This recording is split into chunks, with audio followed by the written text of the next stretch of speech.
మహాత్ములు ముద్దుబిడ్డడు. అధ్యాయం 11. ఉపదేశాత్మకత. మానవావళి శ్రేయోజీవన విధానానికి సాంఘిక, ఆర్థిక, రాజకీయ, విద్య, వైద్య, వైజ్ఞానిక, సాంస్కృతిక, తాత్విక రంగాల్లో ఎందరో మహానుభావులు కృషి చేస్తున్నారు. అందరికీ వందనాలు. ఈ అంశంలో తత్వవేత్తల, మహనీయుల పాత్ర ఎంతైనా ఉంది.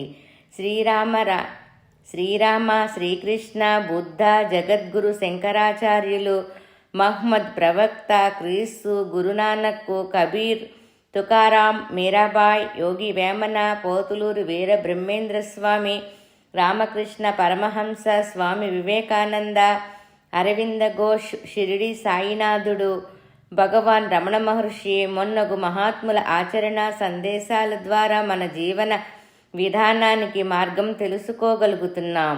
అట్టి తత్వదర్శుల వారసుడుగా శ్రీ ఎక్కిరాల భరద్వాజ గారు ఒక ఆదర్శ ఉపదేశకులుగా వెలిగారు. వారి రచనల ద్వారా మానవావళికి వారు అందచేసిన సందేశం ఏమిటి అని ఒక్కసారి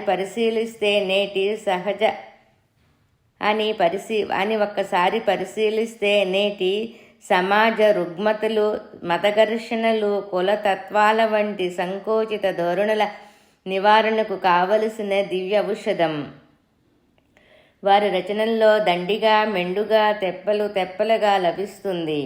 ముఖ్యంగా నేడు భిన్నమత, జాతి, కుల, వర్గాలు కలిసి మనుగడ సాగించవలసిన ప్రజలకు మనశ్శాంతి లేని పతుతులకు, భ్రష్టులకు, బాధాసర్ప దష్టులకు జీవిత గమ్యం తెలుసుకోలేక ఆగమ్యగోచరంగా ఉంటూ ఉన్నదానితో అసంతృప్తి, లేని దేనికోసమో తపిస్తున్న ఆబాల వృద్ధులకు, మేధావులకు, నాయకులకు, పండిత పామరులకు, ధనికులకు, పేదలకు, స్త్రీ పురుషులకు, వీరు వారు అని ఎలా అందరూ ఆచరించి ఆనందించదగిన శ్రేయోమార్గం వీరి రచనల్లో మనకు లభిస్తుంది.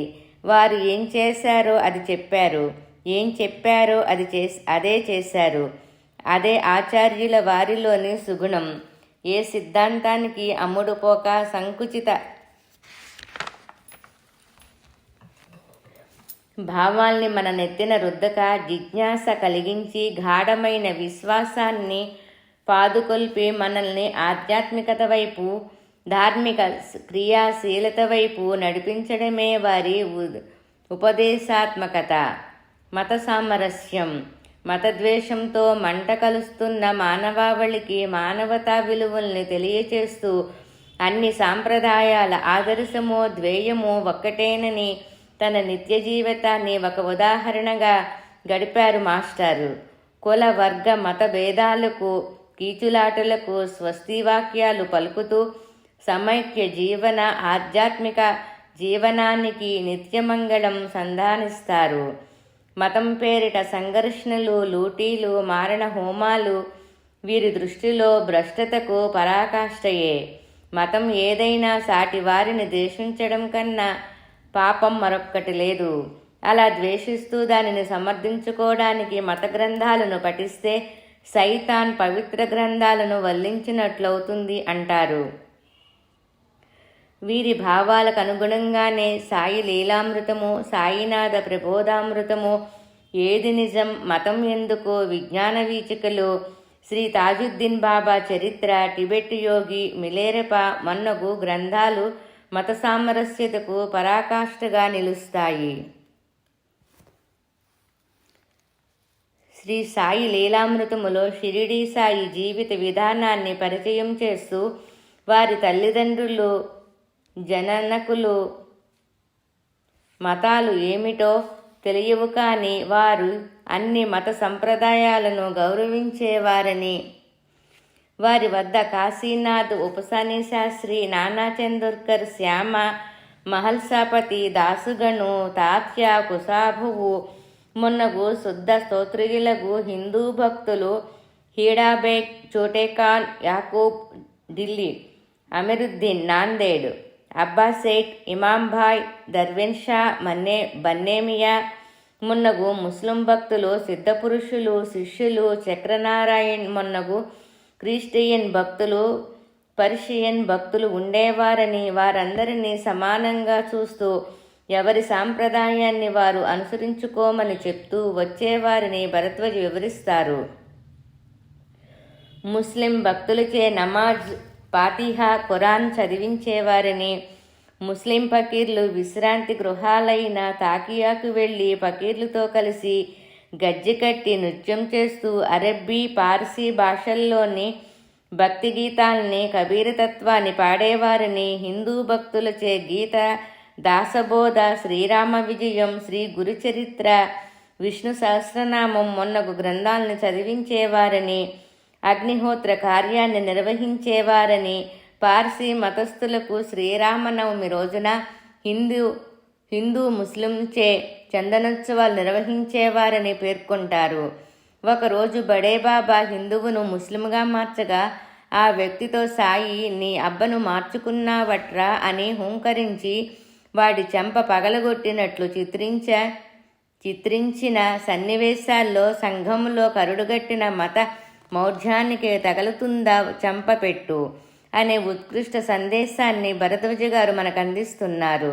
హజరత్ తాజుద్దీన్ బాబా చరిత్రలో నాగపూర్లో హిందూ ముస్లిం భక్తులు ఎంతో ప్రేమభావంతో అన్నదమ్ముల వలె మెలిగేవారని, బెంజ్ అనే అమెరికన్ బాబా దగ్గర ఖురాన్ నేర్చుకున్నట్లు, పార్సీ మతస్థులకు అవతార్ మొహర్ బాబా వీరిని దర్శించినట్లు తెలియచేశారు. వీరి సిద్ధి పొందిన రోజున పండరిలో రుక్కుబాయి, పాండురంగస్వామి దేవతా విగ్రహాలు ఏకదాటిగా 12 గంటలు కన్నీరు కార్చినట్లు ఈవినింగ్ న్యూస్ 25/8/1925 మొన్నగు పత్రికల్లో ప్రకటించినట్లు అధికారులు అనధికారులు తిలకించినట్లు భరద్వాజ గారు తెలియచేశారు.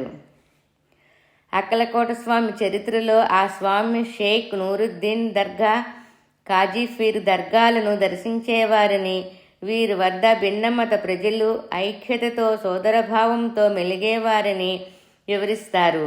అవధూత చీరాల స్వామి చరిత్రలో చంద్ర మరియమ్మ అనే క్రిస్టియన్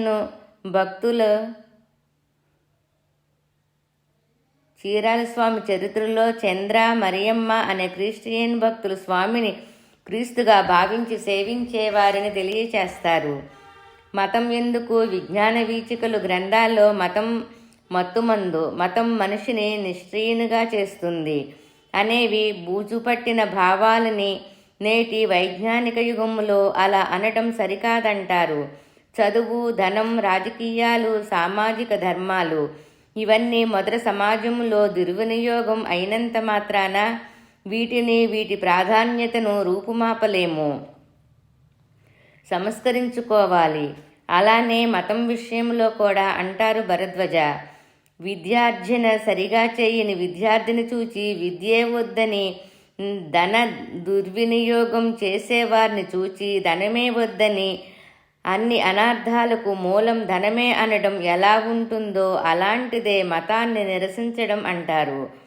మానవాళి మనుగడకు మతం అన్ని విధాలా శ్రేయస్కరం, ఆవశ్యకం అంటూ మానవత్వాన్ని, దైవత్వాన్ని పెంపొందించేది మతం.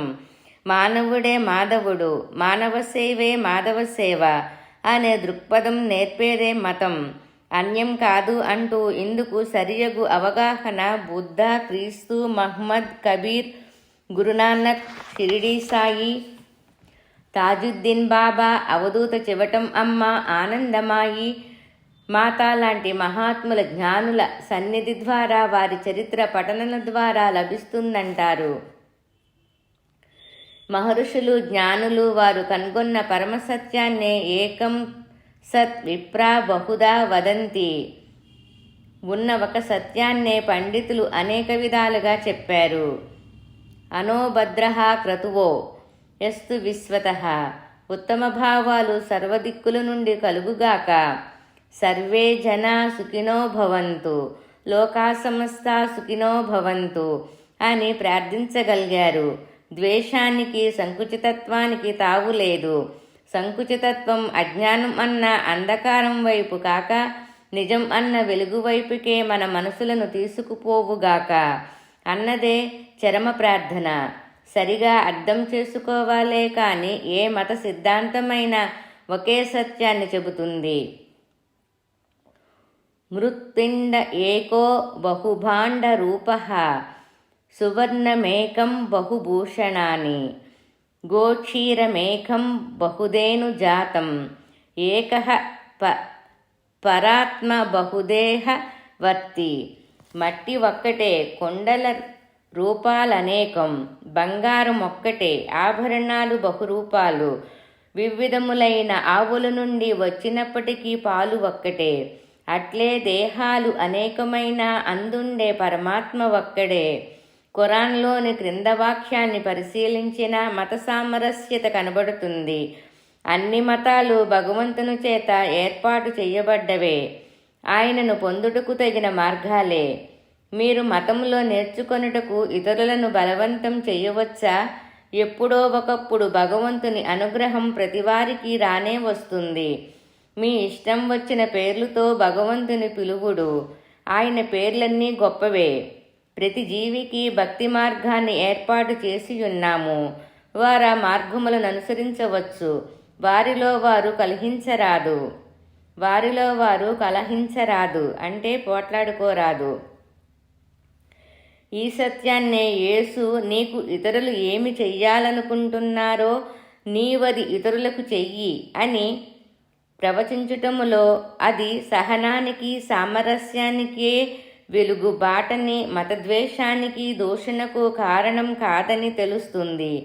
మా మతమే గొప్పది, ఇతర మతాలు నరకానికి బాటలు అని పెడబొబ్బులు పెట్టేవారు భగవంతుని విశ్వసించని సైతాను అనుయాయులని ధ్వజమెత్తారు శ్రీ భరద్వజ.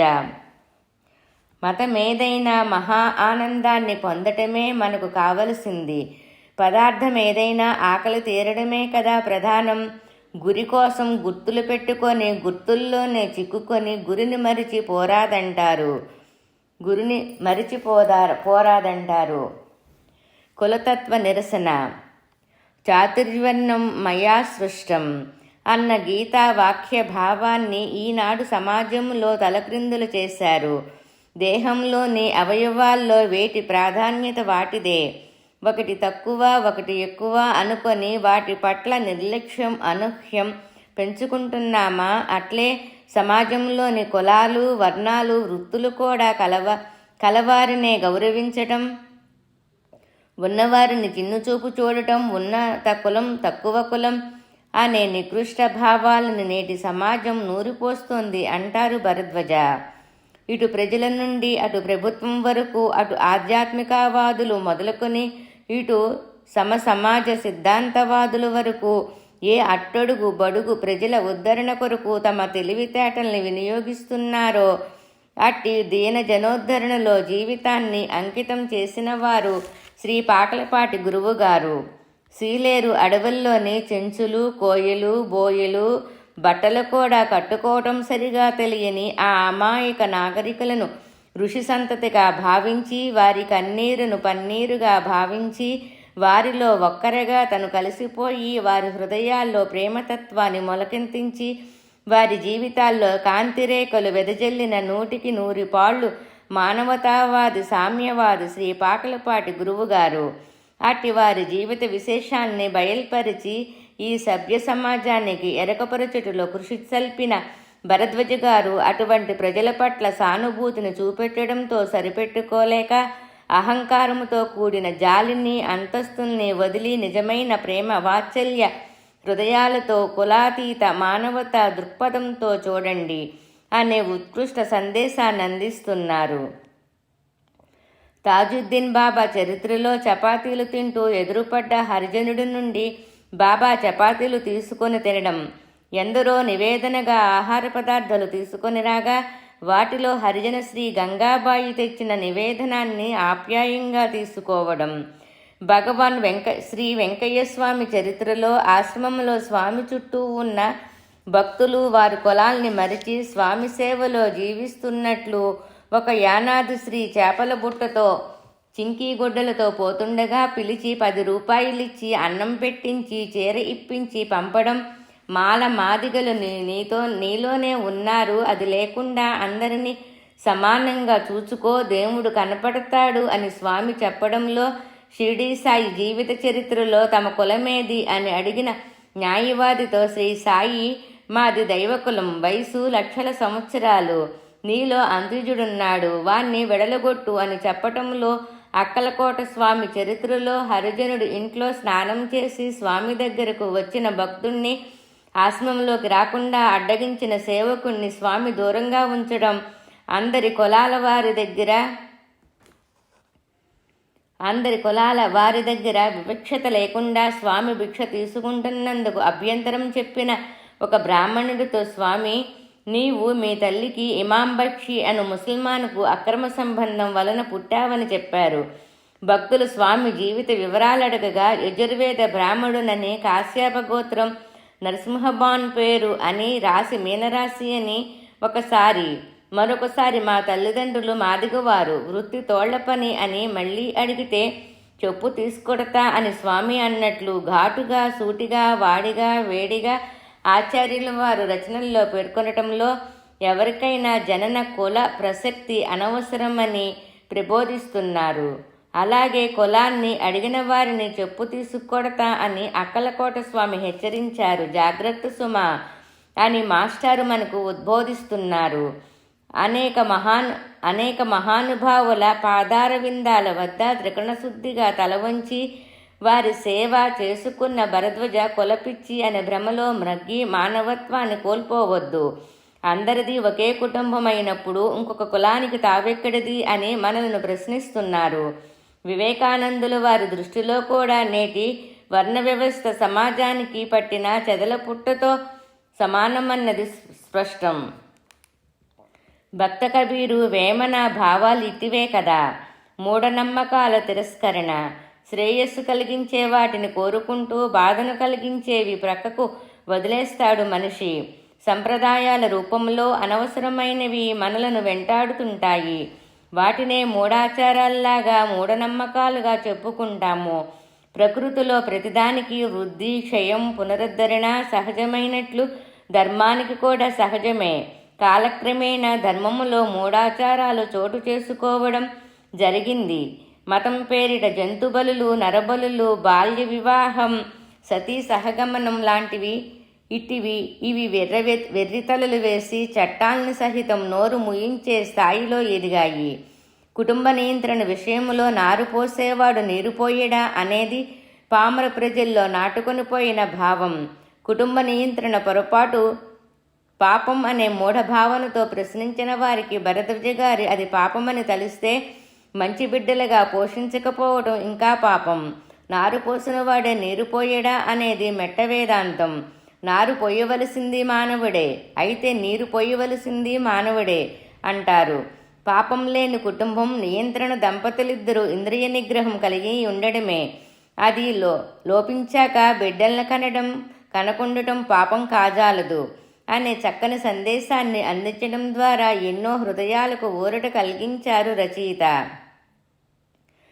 సాయి లీలామృతము గ్రంథములో మూఢ సంప్రదాయాల్ని అంటిపెట్టుకున్న బల్వంతనాథ్నే ఏకాదశి రోజు ఒక వంక తీవ్రంగా ఆకలవుతున్న మొహమాటానికి అందరితో పాటు గుడ్డిగా ఉపవాసముండగా భోజనం చేయించి తాంబూలం తినిపిస్తారు సాయి. నిజానికి ఉపవాసం ఆరోగ్యానికి శ్రేయస్కరమైన, బలవంతంగా మూఢంగా ఉపవసించడం అనేది వ్యర్థమవటమే కాక జిక్షాచాంపల్యం బలీయమవుతుంది అనే విషయాన్ని తెలియచేస్తున్నారు భరద్వాజ. ఒకప్పుడు క్రైస్తవ మతములో మతాధికారులు పాపపు పరిహార పత్రాలు కొన్నవారు మాత్రమే స్వర్గానికి అర్హులనే మూఢభావాల్ని పెంపొందించినట్లే నేడు ప్రజలు మతం పేరిట భక్తుల కష్టాలు తీరుస్తామని, భవిష్యత్తు చెబుతామని, తాయెత్తులు కడతామని, మంత్రాలు ఉపదేశిస్తామని, అవి లేనిదే దైవపూజ వ్యర్థమనే భావాల్ని వ్యాప్తి చేయడం సరికావంటూ అటువంటి వారి పట్ల మెలకుగా ఉండమంటారు భరద్వాజ గారు. ఏ ఆచారమైనా చిత్తశుద్ధి లేని ఆచారాలు, చిత్తశుద్ధి లేని శివపూజలు వ్యర్థమనే కదా యోగివేమన వాక్కు కూడా. ధార్మిక జీవనము, తిండి, ఇల్లు, గుడ్డ ప్రధాన అవసరాలు. అవి లభించాక ధర్మం ఆచరించమంటే సరిపోతుంది కానీ బ్రతకడానికి దారి లేనప్పుడు మనిషి ధర్మాన్నత్రిక మించక ఏమి చేస్తాడు అని అనేక మంది తలంపు. అందుకు మాస్టారు ప్రతివాడికి సమాజంలో తిండి గుడ్డ లభించకపోవడానికి ప్రకృతిలో లభించే వనరుల్ని కొందరు స్వార్థంతో హస్తగతం చేసుకోవడమే. మహాత్ములు ముద్దుబిడ్డడు 178వ పేజీ. సమాజంలో తిండి గుడ్డ లభించకపోవడానికి ప్రకృతిలో లభించే వనరుల్ని కొందరు స్వార్థంతో హస్తగతం చేసుకోవడమే. అలా ప్రోగు చేసిన ప్రాపకంతో అధికారాలకు వచ్చి వారి తొత్తులుగా పనిచేసే వినాయకుల వల్లనే సమాజంలో కృత్రిమమైన దారిద్ర్యం తాండవిస్తున్నది. అలా కాకుండా ధర్మాన్ని ప్రధాన పురుషార్థంగా గుర్తించడము విద్య ద్వారా ప్రజలకు నేర్పితే అలాంటి సమస్యలు ఏర్పడవంటారు. ధర్మాన్ని నిర్వహించడం ఎలా? దేశకాలాన్ని బట్టి ధర్మం మారుతుంటుంది కదా. ఏది ధర్మం ఏది కాదో నిర్ణయించి చెప్పేదెలా? ఒక వ్యక్తికి ఒకటి ధర్మం అని తోస్తే మరొక వ్యక్తికి మరొకటి ధర్మం అని తోచవచ్చు కదా. ఓరలేయవి యొనరించిన నరవర ఎప్రియము తన మనసంబున కగుతా నోరులకు నవి సేయుకునికి పరాయణము పరమధర్మ పదముల కెల్లన్. భారతంలోదనమాట. తనకితరులు ఏమి చెయ్యాలనుకుంటారో అట్లే తానితరులకు చేయడం, తనకితరులకు ఏమి చేయకూడదనుకుంటారో అలా తానితరులకు చేయకుండటమే ధర్మం అని మహాభారతాలు భాగవతాలు బుద్ధ క్రీస్తు మహమ్మద్ ప్రవక్తలు చెప్పారు. ఆలోచిస్తే ప్రతివారి ఆంతర్యము అలానే చెబుతుంది అంటారు భరద్వజ. ఏ కాలంలోనైనా ఏ దేశంలోనైనా ఏ వ్యక్తికైనా అలానే తోస్తుంది. కనుక ధర్మం శాశ్వతం. ఆత్మ వసర్వభూతాని అని జీవులను తనవలే చూచుకోమని ఋషివాణి. నీవలే నీ పొరుగువాడిని ప్రేమించు అన్నది క్రీస్తు సూక్తి. ఇట్టి ధర్మాన్ని ఏ కుటుంబానికి ఆ కుటుంబం బిడ్డలకు వెన్నతో పెట్టిన విద్యగా నేర్పాలి. అలా బాల్యం నుండి అనుక్షణం నేర్పుట ద్వారా నేర్చిన దాన్ని తర్వాత ఏ యోచన అంత తేలికగా మనసులో నుండి చెదరగొట్టలేదు అంటూ స్త్రీ పురుష భేదం భౌతికమే కదా. అలాంటప్పుడు దాంపత్యానికి వావి వరుసలు అక్కరలేదు అని ఎందరు చెప్పినా చెప్పేవారు కూడా అలా ప్రవర్తించడానికి ఇష్టపడరు. కులమతాలు వరకట్నాలు అధర్మం అని ఎందరు నాయకులు ఉపన్యాసాలు దంచిన ప్రతివారు వాటిని మాత్రము గాడెద్దుల్లాగా పాటిస్తూనే ఉన్నారు కదా. అలా జరగాలి ధర్మబోధ. పరీక్షలో పాస్ కావడానికి ఆపై ఉద్యోగానికి ఎలాంటి కృషి చేస్తావో అట్లే ధర్మాచరణ పట్ల కృషి ఉండాలంటారు మాస్టారు. మహాత్ములు ముద్దుబిడ్డడు 179వ పేజీ. ఇది మనం అనుకున్నంత కష్టం కాదు. కృత్రిమమైన నేటి నాగరికతా ప్రభావం ధర్మ విరుద్ధమైన ఆచరణ ఉగ్గుపాలతో నేర్వబట్టే నేడు ధర్మాన్ని పురుషార్థముగా గుర్తింపలేక ప్రతివారు జీవితములో కష్టాలను ఎదుర్కొంటున్నారు, దుఃఖానికి గురి అవుతున్నారు. ధర్మాన్ని ప్రధాన పురుషార్థంగా గుర్తించి ప్రతివారు జీవితంలో దానిని కాపాడుకుంటే అది సమాజానికి రక్షణ అవుతుంది. గొడుగు ఇల్లు మొన్నగు వాటిని జాగ్రత్తగా పెట్టుకుంటే అవి మనలను శీత తాపాల నుండి కాపాడినట్లే ఇదిను. అందుకే మన పూర్వులు ధర్మో రక్షితి రక్షితః అన్నారు. ధర్మాచరణ స్వేచ్ఛకు వదలాలి. చట్టాల ద్వారా కఠినంగా నియంతృత్వంగా ధర్మాన్ని నిలిపితే కొంతకాలానికి అది ప్రజలకు అలవాటయ్యి తర్వాత నియంతృత్వం తొలగించిన ధర్మం నశించదు అన్న మార్క్సిస్టుల మధురమైన కళ ప్రపంచంలో ఏ ఒక్క దేశంలో కూడా నిరూపణ కాలేదు. ధర్మాన్ని ప్రధాన పురుషార్థంగా అంగీకరించకనే ఆధ్యాత్మికత సార్థకము వాస్తవము అవుతుంది. అందుకే అన్ని మతాలు ధర్మాన్ని నొక్కి చెప్పాయి. ధర్మాచరణకు అవసరమైన సాత్వికమైన దైవ ప్రవృత్తి నలవరుచుకోమని గీతలో శ్రీకృష్ణ భగవానులు నీవు సత్యాన్నంటిపెట్టుకుంటే నేనెప్పుడూ నీ చెంతనే ఉంటాను అని శ్రీ సాయి ప్రబోధించారు. భౌతికవాదులు చెప్పినట్లు ధర్మసూత్రాన్ని విస్మరిస్తే మతం ఆధ్యాత్మికత సమాజాన్ని మోసం చేసే కపట నాటకం అవుతుంది. ధర్మానికి హాని జరుగుతుంటే చూస్తుండేవారు అధర్మంతో చేయి కలిపిన వాడేనని ధర్మశాస్త్రం. ధర్మరక్షణలో తన కర్తవ్యాన్ని తప్పుకొని పరమాత్మే తగిన శాస్తి చేస్తాడులే అన్న మెట్ట వేదాంతం చెప్పే వారంతా అధర్మంతో చేయి కలిపి ధర్మపన్నాగాలు ముసుగులో దాక్కున్నవారేనని చెప్పాలి అంటూ రానున్న కాలంలో భౌతికవాదులు కూడా ఈ ఆధ్యాత్మిక ధర్మాన్ని ప్రత్యక్షంగానో పరోక్షంగానో ప్రవేశపెడతారని నా నమ్మకం అని భరద్వాజ గారు ఉపోద్ఘోతిస్తారు. దాన్ని అర్థం చేసుకొని యథాశక్తితో ప్రవర్తింపచేయడములో మన జీవితాల్ని యజ్ఞమయం చేసుకోవటమే మన కర్తవ్యం. మన ప్రాచీనులు స్వాధ్యాయ ప్రవచనేచ అనే పరమధర్మాన్ని చెప్పారు. అంటే మనం తెలుసుకోవడానికి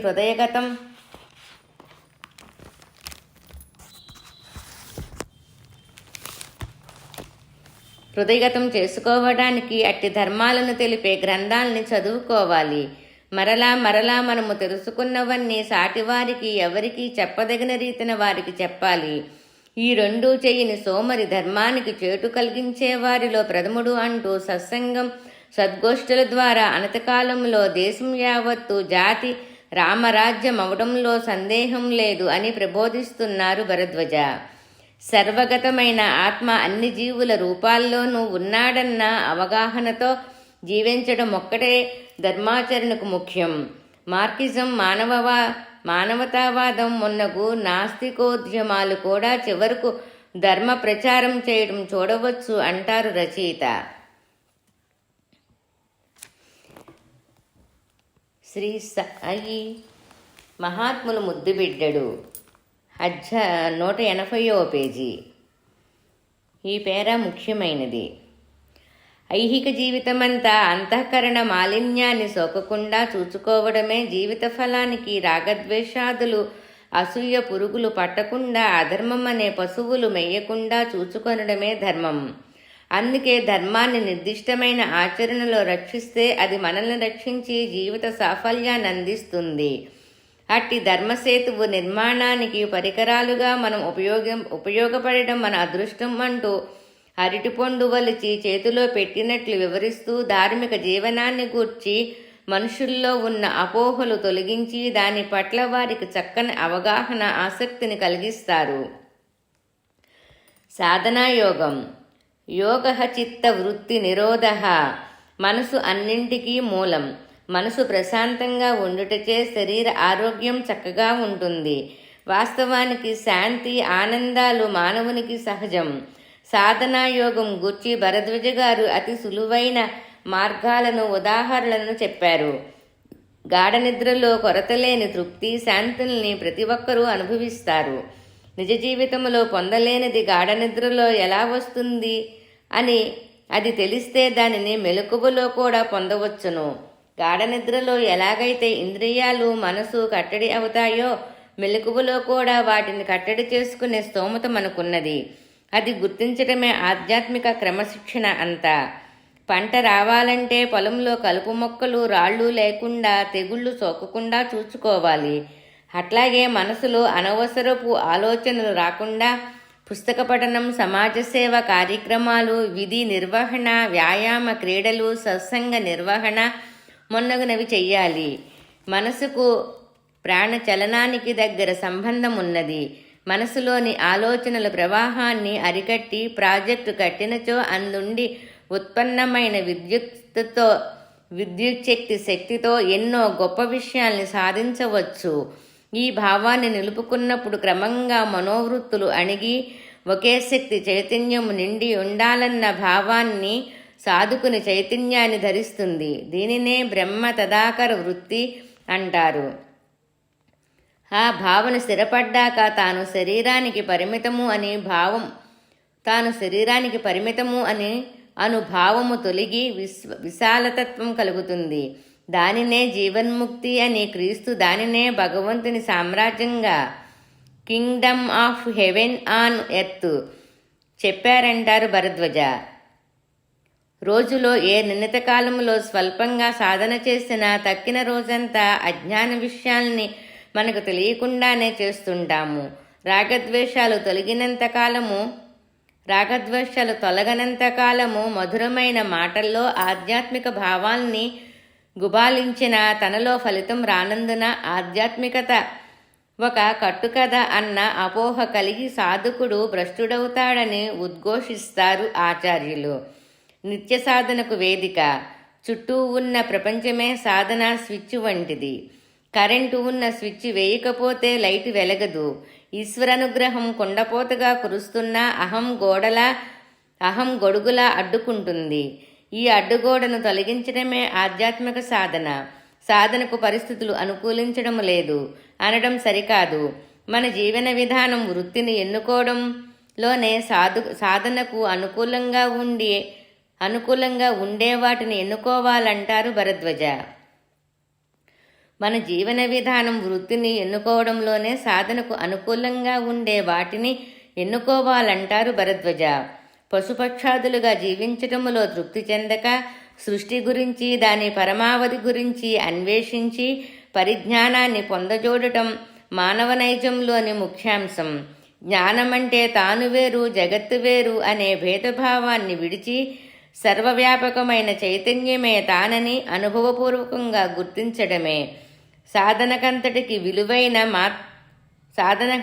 విలువైన సూత్రం ఒకటి ఉన్నది.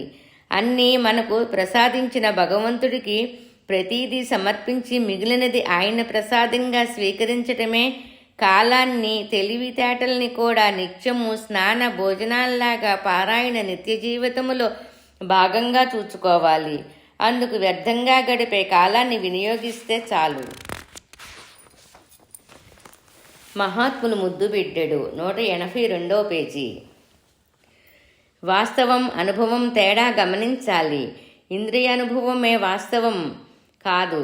ఉదాహరణ, శబ్ద తరంగాల్ని మన చెవులకు నేరుగా గ్రహించే శక్తి లేనంత మాత్రాన శబ్ద తరంగాలు ప్రసరించడం లేదు అనడం సరికాదు. దాన్ని గూర్చి యోచించాలి. ప్రతి వ్యక్తి శక్తి తత్వమంతటా ఉన్న మహాత్ములలో అది ప్రత్యేకంగా ప్రకటమవుతుంది ఎలా? ఆవులో పాలు ఉన్నా పొదుగులో మాత్రమే లభించినట్లు అలాగే అగ్నిలో ఇనుపకమ్మి పెడితే అగ్ని లక్షణాలు దానికి ఎలా వస్తాయో అలాగే మహాత్ముల సేవ వారి సాంగత్యము వలన మనకు జ్ఞానం లభిస్తుందంటారు. ముక్కు మూసుకొని మూలన కూర్చోవడమే ధ్యానం కాదు. ధ్యానం నుండి బయటికి వచ్చి అందరినీ కలుస్తూ పరిశీలించుకోవాలి. అప్పుడే మనసులోని వాసనలు బలహీనతలు బయల్పడతాయి అంటారు భరద్వాజ. గురువు ఆవశ్యకత. గురు మధ్య స్థితం విశ్వం అను గురుగీత శ్లోకములో ప్రారంభం కాని వారి సత్సంగము ఉపన్యాసము ఉండదంటే ఆశ్చర్యపోనక్కరలేదు. దత్తాత్రేయ తత్వములో మొదలుపెట్టి దాని అంశానికి చెందిన అవధూతుల సద్గురువుల ప్రాశస్త్యం గూర్చి ధర్మాచరణ గూర్చి వారి ప్రసంగం సాగుతుంది. శ్రీరాముడు వశిష్ఠ విశ్వామిత్రుని, కృష్ణుడు సాందీపుని మహర్షిని, రామకృష్ణ పరమహంస తోతాపురిని గురువులుగా ఆశ్రయించినట్లు చెబుతారు. భాగవతములో ద్వాదశ స్కందములో యదుమహారాజుకు అవధూత తాను ప్రకృతి నుండి 24 మందిని గురువులుగా భావించిన విషయాన్ని ప్రస్తావిస్తూ షిరిడీ సాయినాథుడికి అడవిలో తారసపడిన విషయం నుండి 12 సంవత్సరాలు గురు సమక్షములో కూర్చున్న విషయం ప్రస్తావిస్తూ ఇహపర సాధనకు గురువు ఆవశ్యకత గురించి చక్కగా తెలియచేస్తారు. వైద్యుడిచ్చిన పర్జం మందు పుచ్చుకోకుండా వైద్యుడి పేరు స్మరిస్తా లాభం లేదంటూ అనుక్షణం ఆత్మ వికాసానికి పాటుపడ్డమే జీవిత లక్ష్యం కావాలి అని ప్రబోధిస్తున్నారు భరద్వాజ. నకిలీ గురువులు మెట్ట వేదాంతం. పూర్ణజ్ఞానులు మహాత్ముల జీవనదుల్లాంటి వారు కాగా నకిలీ గురువులు మురికి కాలువల్లాంటి వారు. శుద్ధ స్ఫటికాల్లాంటి ఆధ్యాత్మికవేత్తలు కొద్దిమంది జ్ఞానాన్ని వెదజల్లుతుండగా తామర తుంపరగా పెరుగుతున్న కపట వేషగాళ్లెందరో లోకములో గురువులుగా ఆత్మవేత్తలుగా చలామణి కావటం చూస్తున్నదే. ఒకసారి పరమార్థం కొరకు పరమేశ్వరుని సేవ కొరకు సర్వబంధాలు తెంచుకున్న స్వామీజీలు తిరిగి శిష్యుల ద్వారా సేకరించిన ధనంతో వాహనాల్లో తిరుగుతూ భవంతుల్లో నివసిస్తూ బాగా విలాసాలను అనుభవించటం కక్కిన కూటి కోసం ఆశించే కుక్కలాంటిదే. అట్టి వారిలో బోధనలో ఆధ్యాత్మిక భాషా పదాజాలాలు మధురంగా కనిపించినప్పటికీ త్వజింపదగినవే అని ఋషివాక్యం. శ్రీ సాయి నిజమైన పకీర్లు చాలా అరుదు అన్నారు భగవాన్ రమణ మహర్షి. రామకృష్ణ పరమహంస, క్రీస్తు, మహ్మద్, కబీరు, ఇంకెందరో జ్ఞానులు అవధూతుల జీవితాన్ని పరిశీలిస్తే సింపుల్ లివింగ్, హై థింకింగ్గా జీవితాలుండాలన్నది తెలుస్తున్నది. తాను బోధించిన దాన్ని ఆచరించి చూపగలవాడే ఆచార్యుడు. ఆత్మ పరిపాకం లేక తాము తరింపకనే ఇతరులను తరింపచేయు పూనుకోవటం నరకహేతువు. అట్టి వారి బోధ స్వీకరించడం కూడా శాస్త్రాల్లో నిషేధించబడింది అంటూ ఒక ఇతిహాస ఉదాంతాన్ని చెబుతారు మాస్టారు. శ్రీరాముడు సర్వులను పుష్పక విమానములో అయోధ్యకు తీసుకొని పోతుండగా ఒక గజ్జి కుక్క లక్ష్మణుని దగ్గరకు వచ్చి తనను కూడా అందులో కొనిపొమ్మని కోరగా రాముడు దానిని పిలిచి దానికి చాలా హీన జన్మ కలగటానికి కారణం అడగగా ముందటి జన్మలో ఆత్మజ్ఞానం లేకనే తాను జ్ఞానివలే నటించి తన దుష్ట నడవడిని సమర్థించుకునే రీతిన ధరాన్ని తారుమారు చేసి శిష్యులకు బోధించిన కారణంగా తనకిట్టి హీనజన్మ ప్రాప్తించిందని, తన వంచనకు గురి అయిన వారంతా గజ్జి పురుగులయ్యి ఈ జన్మలో తనను పట్టి రక్తం పీలుస్తున్నారని ఆ కుక్క చెప్పింది. రాకిడీ బాబాగారు, ఎవరు నిన్ను ప్రేమించినా ద్వేషించినా పర్వాలేదు, ఈనాటి గురువుల్లాగా ఎదుటివారి మెప్పు కోసం కపటం బోధించవద్దు, సత్యవాది లోక విరోధి అని భరద్వజతో అన్నట్లు వివరిస్తారు. భగవంతుని బానిసగా పేద పకీరుగా చింకీ గుడ్డలతో జీవితాన్ని గడిపిన షిరిడీ సాయి లాంటి సద్గురువులకు జిలుగు వస్త్రాలతో అడుగు దూరం వెళ్లాలన్న కాడిలాక్ మారుతి కార్లు కావాలనే నేటి గురువులకు పోలిక ఎక్కడా అని ఉద్ఘోషిస్తారు భరద్వజ. ఆడంబరాలు, వేషభాషలు సంఘజీవియగు మనిషికి కట్టు, బొట్టు, కూడు, గూడు అవసరం. ఇంతటితో ఆగక యోచనయుండాలి. మనిషికి సత్సంగాలకు, పూజలకు, ఉత్సవాలకు వెళ్లే స్త్రీ పురుషుల ఆధునిక పేరిట ఆడంబరాల్లో, వేషాలంకారాల్లో మునిగి తేలరాదు. శుభ్రత కొంతవరకు అవసరం. ఎదుటివారి హృదయాలు న్యూన్యతను, అసూయలను చెందని రీతిన మనము నడుచుకోవాలి. అన్న వస్త్రాలకు కరువై బాధపడేవారి కళ్ళెదుట కలవారిధనం అమానుషంగా వ్యర్థమొగుతుంటే పేదల హృదయాలు శపిస్తాయి అంటారు భరద్వజ. శిష్యుల నుండి సేకరించిన ధనంతో ఆశ్రమాల పేరిట భవనాల్ని, వాహనాల్ని, విలాస వస్తువుల్ని ఏర్పరచుకొని ఎట్టి ధర్మబోధ చేయించని ఆశ్రమవాసులకు, గురువులకు, స్వాములకు శ్రీ సాయి ఆచరణ, నమ్రత, నిరాడంబరత, కనువిప్పు కలిగించాలి అంటూ ఉత్తమమైనదని తెలిసి ఆచరించని వాడు అధముడంటారు. సంఘములో ఉన్నంత వరకు సొంత లాభం కొంత మానుకొని పొరుగువాడికి తోడపడవాయి అన్నట్లు ఒకరి కష్టసుఖాల్లో మరొకరు భాగం పంచుకొని జీవించాలి. ఒకరి సంపద ఒకటిదే కాదు అందరికీ అనే గొప్ప సామ్యవాద సిద్ధాంతాన్ని, భావాల్ని ప్రజలకు అందిస్తున్నారు ఆచార్యుల వారు. మహాత్ములు ముద్దుబిడ్డెడు 184వ పేజీ. మహాత్ములు ముద్దుబిడ్డెడు 11వ అధ్యాయము 184వ పేజీ. తల్లిదండ్రులు పిల్లల బాధ్యత. బోసినవ్వులు చిన్నారులను చూస్తుంటే రాగద్వేషాలు వాటంతటవే తొలగిపోవలసిందే. అందుకే కాబోలు పిల్లల్ని దైవ స్వరూపాలుగా భావించేది. తప్పటడుగులు, బుడతలు ముచ్చటగా 3 ఏళ్లు దాటి 5 ఏళ్లు ప్రాయం మీద పడేసరికి వారిలోని భావాలెన్నెన్నో, ప్రశ్నలెన్నెన్నో, ఆ జిజ్ఞాస ఎంతటిదో. మొగ్గ దశలోనే వారి భావాలు పుష్పించి ఫలించడం అన్నది తల్లిదండ్రుల శిక్షణపై ఆధారపడి ఉంటుందంటే అనుమానించనవసరం లేదు. చిన్నపిల్లల విషయంలో భరద్వజ గారు చాలా ప్రాముఖ్యతనిచ్చేవారు. చిన్నపిల్లల అవసరాలు తేలికగా తీసివేయరాదనేవారు. శ్రీమతి ప్రధాన్ పూజ చేస్తుండగా ఏడుస్తున్న పాపను ఓదార్చి తర్వాత పూజ చెయ్యాలని సాయి చెప్పారు అనటంలో చిన్నపిల్లల అవసరాల పట్ల అశ్రద్ధ చేయరాదని హెచ్చరిస్తున్నారు భరద్వజ. పిల్లల్ని పెద్దలు గారాబంగా కాక ప్రేమతో, పరిజ్ఞానంతో పెంచాలి. ఆటలు ఆడుకునే సమయంలో దెబ్బలు తగులుతాయని వారిని దండించి బలహీనులుగా, పిరికివాళ్లుగా చేయవద్దంటారు. పిల్లల చదువు గుర్చి పిల్లల చదువు గూర్చి. అరణ్యాల్లో అందమైన ప్రకృతి సంపద ఈనాడెలా అంతరించిపోతుందో అలానే మానవ జీవితమంతటికీ మాధుర్యాన్ని పొందవలసిన బాల్యం ఆధునిక నాగరికత ప్రభావం వలన వట్టిపోతోంది. కాన్వెంట్లు చదువులు అయితేనేమి ప్రైవేట్లు అయితేనేమి పిల్లలు హాయిగా ఆడుకునే కాలం కరువైపోతుంది. అది పెద్దవారి దృష్టిలో శిక్షణ అయితే కావచ్చేమో కానీ పిల్లలకు శిక్షే. హెవెన్ లీవ్స్ ఇన్ అవర్ ఇన్ఫెన్సీ అన్న ఆంగ్ల కవి వాక్యాల్లో మనందరి వ్యధ కలిత హృదయాల మాటున ప్రతిధ్వనిస్తుంటుంది.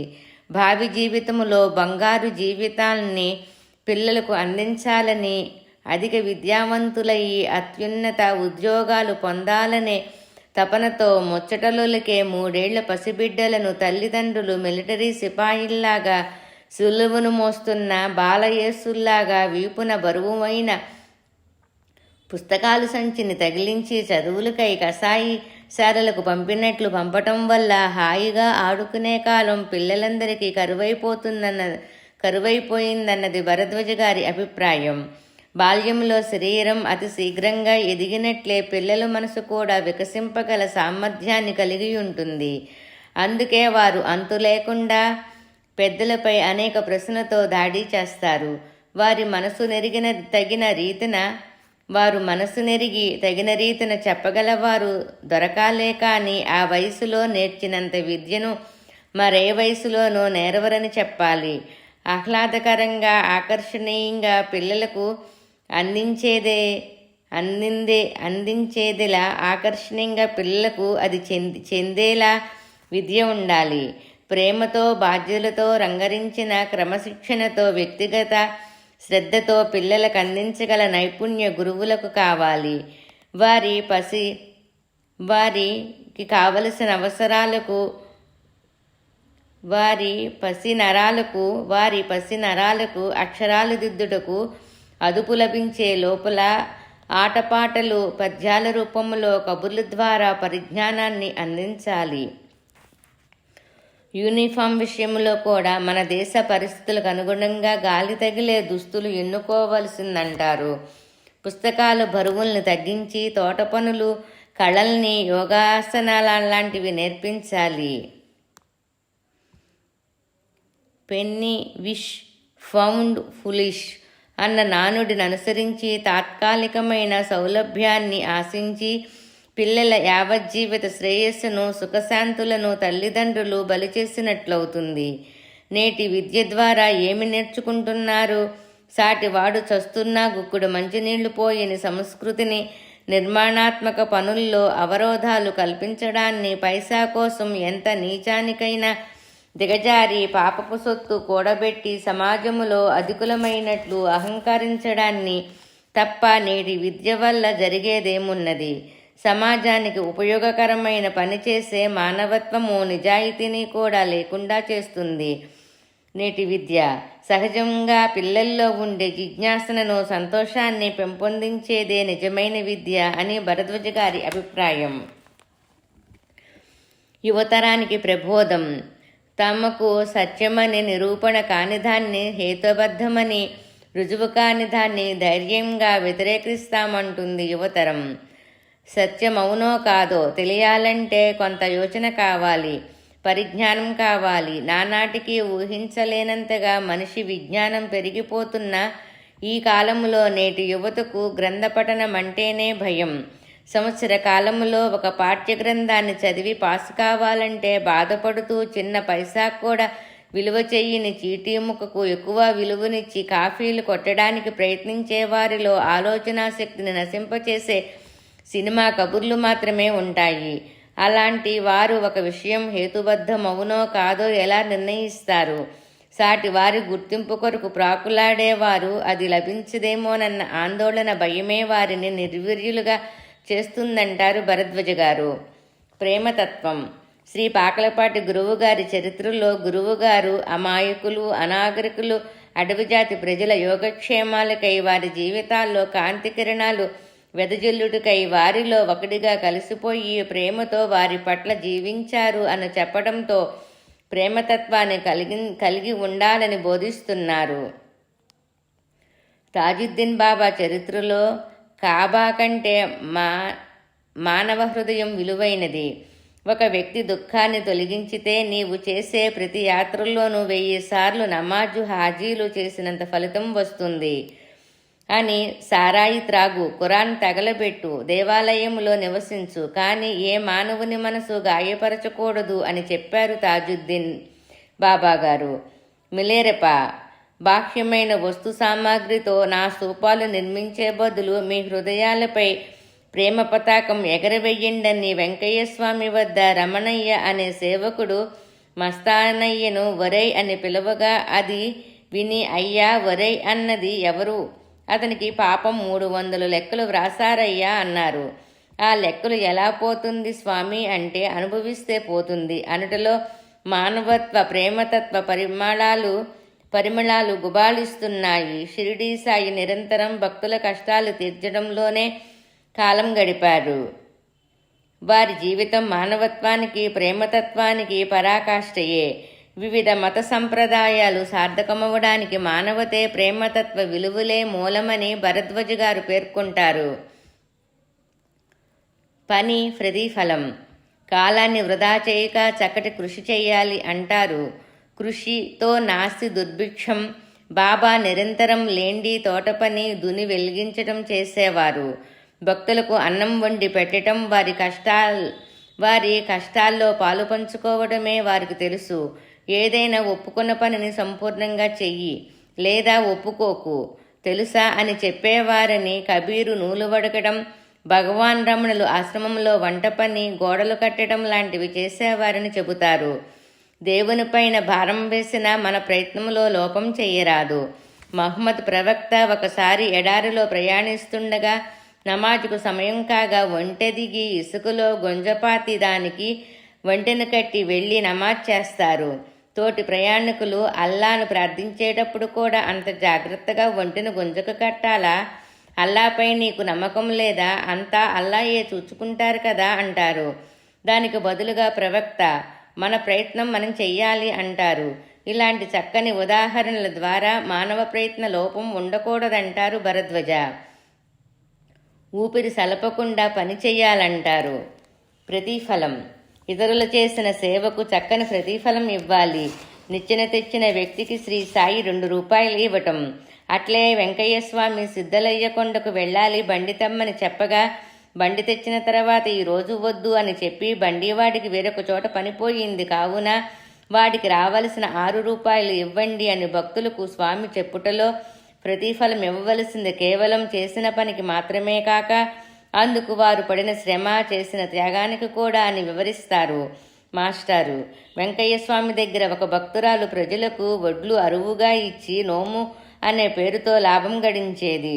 ఒకప్పుడు ఆమె ఇల్లు కాలిపోయి చాలా ధాన్యం నష్టం కాగా ఆ స్వామిని దర్శించి విలపించగా, అమ్మ లాభమే పోయింది, అసలు దక్కింది కదా అన్నారు.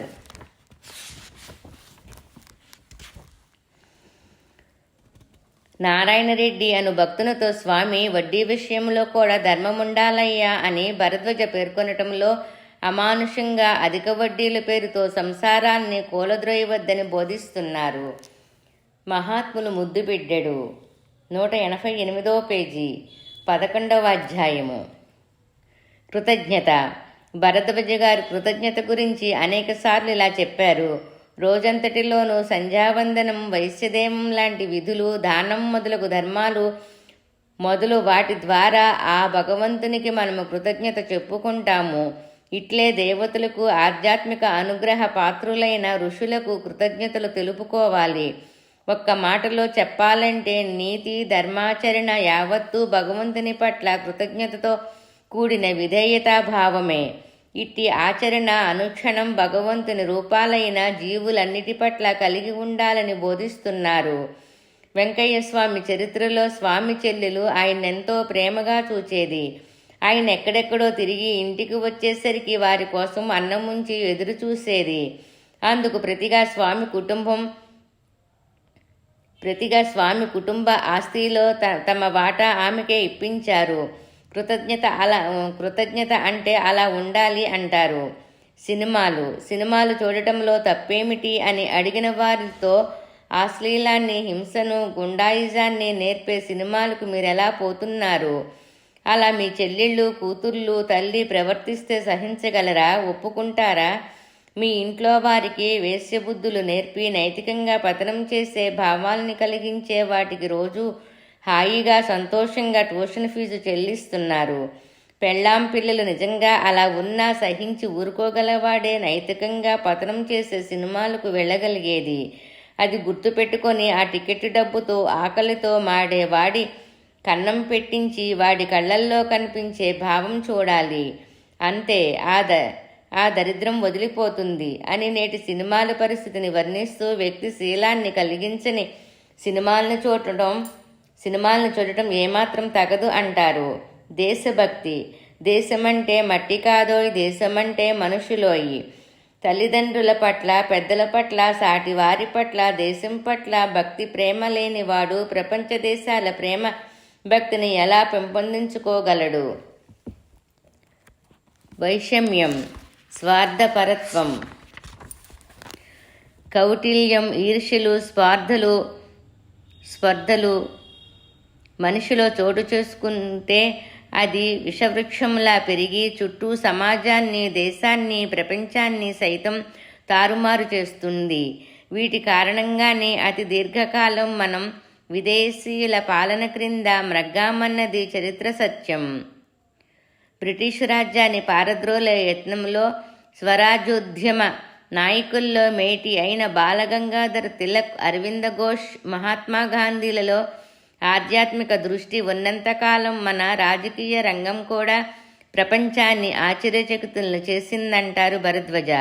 భారతదేశం స్వాతంత్రం సంపాదించుకోవటం కూడా సాయి అవతార కార్యక్రమంలో ఒక భాగం అంటూ 1984లో తాను పొందిన స్వప్న దర్శన ప్రభావంచే ఆధ్యాత్మికత వాసన, దేశభక్తి లేని యువతరానికి దేశభక్తి కలిగేలా స్వాతంత్ర పోరాట ఘటాల్ని రచన చేస్తున్నట్లు చెప్పారు.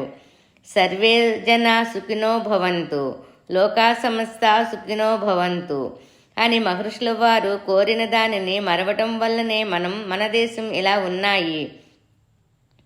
దేశ శ్రేయస్సు కొరకు స్వాతంత్ర దినం ఆగస్టు 15 నాటికి, రిపబ్లిక్ దినమైన జనవరి 26కు పూర్తయ్యేలాగున్న ప్రతి ఒక్కరం సాయి చరిత్ర, గురు చరిత్ర పారాయణం చెయ్యాలి. అది మన కర్తవ్యం అని చెప్పటంలో తద్వారా నిరాడంబరత, ప్రేమ, మత సామరస్యత, మానవత్వం, దేశభక్తి పెంచుకొని చక్కని దేశ పౌరుడిగా ప్రతి వ్యక్తి ఎదగటం నేర్చుకోవాలనే ఉత్కృష్ట సందేశాన్ని అందిస్తున్నారు. వీరి ఉపదేశాల్లో బుద్ధుడు, వేమన, కబీరుల ప్రస్తావన ఎక్కువగా ఉంటుంది. ఒక మహాత్ముడు అన్నట్లు భరద్వాజ గారు కాగితాన్ని నలుపు చేయటమే కాక మన హృదయాన్ని తెలుపు చేస్తుంటారు అన్నది నిత్య సత్యం. సాయి తత్వాన్ని ప్రబోధిస్తూ భరద్వాజ గారు. మహాత్ములు ముద్దుబిడ్డడు 11వ అధ్యాయము సంపూర్ణం.